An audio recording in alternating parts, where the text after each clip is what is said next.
Shimla press club में आयोजित एक स्वास्थ्य जागरूकता कार्यक्रम के दौरान फोर्टिस अस्पताल के वरिष्ठ डॉक्टर श्वेता तेहलान ने महिलाओं में तेजी से बढ़ते कैंसर के मामलों पर चिंता जताई। उन्होंने बताया कि समय रहते जांच और जागरूकता के अभाव में कई महिलाएं कैंसर की गंभीर अवस्था में अस्पताल पहुंच रही है, जिससे इलाज कठिन हो जाता है।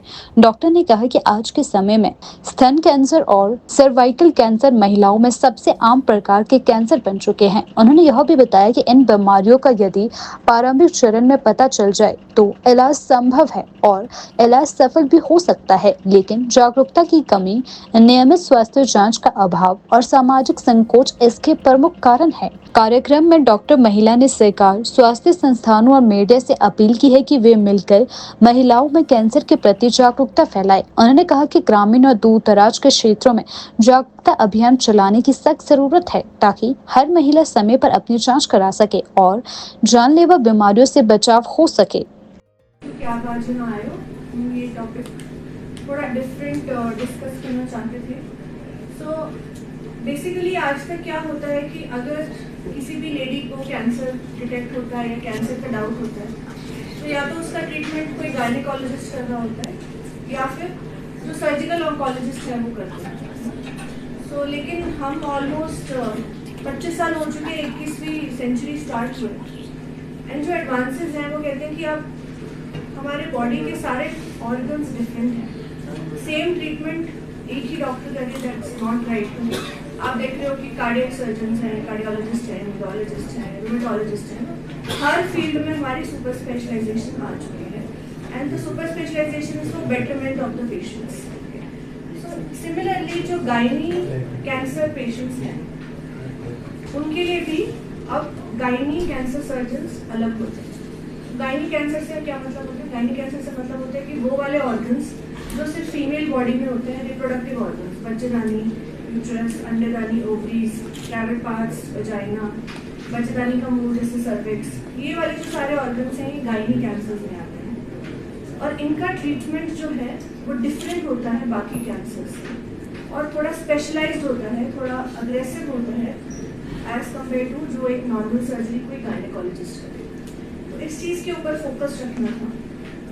दिल्ली में जो लीडिंग हॉस्पिटल्स हैं, बॉम्बे में जो लीडिंग हॉस्पिटल्स हैं, for that matter anywhere in the world जो लीडिंग हॉस्पिटल्स हैं, वहाँ सारे कैंसर ट्रीटमेंट कोई भी एक पर्सन नहीं करता।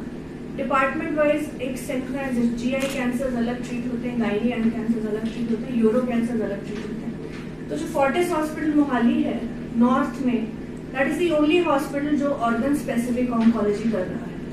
So after Delhi in North, there is no other hospital which is offering organ specific oncology. मतलब जो पेशेंट को जिस ऑर्गन का ट्रीटमेंट है वो एक अलग टीम, एक अलग डॉक्टर टैकल करेगा। ओके, सो जो आपको 3 केसेस बेसिकली बताए गए हैं, number 1 is fertility sparing surgery.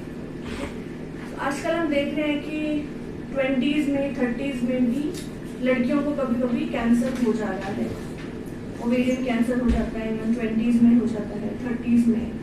फिर बच्चेदानी का कैंसर आजकल हम देख रहे हैं कि 20s में तो नहीं, 30s या अर्ली 40s में, जब तक उन्होंने अभी तक बच्चे प्लान नहीं करे हैं, है ना, इनफर्टिलिटी के ट्रीटमेंट के लिए गए और पता चला कि कैंसर आ गया।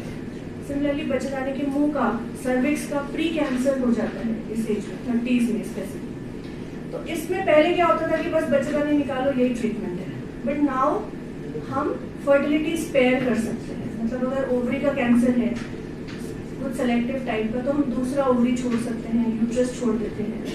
अगर इवन यूट्रस का अर्ली स्टेज का कैंसर है तो हम बहुत हाई डोज दवाइयों से उसको ठीक करके यूट्रस प्रिजर्व करें। यूट्रस के मुंह का कैंसर है, सर्विक्स का कैंसर, तो भी हम फर्टिलिटी स्पेयरिंग सर्जरीज कर सकते हैं। फॉर एग्जाम्पल जो केस आपको दिया है, आप देखेंगे इतना बड़ा ट्यूमर एक 20 साल की लड़की में था, तो ऑलमोस्ट ऐसा लग रहा था कि पूरे पेट में ही फैल चुका है। But we did a fertility sparing surgery और इसका यूट्रस और सेकेंड ओवरी हमने प्रिजर्व किया। पेशेंट वाज फाइन, कीमोथेरेपी भी अवॉइड हुआ। हमारा एक वेरी डिटेल्ड सर्जरी से हमने पता लगाया कि पेट में कहीं नहीं फैला हुआ और आज 2 साल हो गए उसकी सर्जरी को, उसको नॉर्मल पीरियड्स आ रहे हैं, वो नॉर्मल जितना लाइफ जी रही है और जब उसकी शादी होगी तो डेफिनेटली उसके अपने बच्चे हो पाएंगे।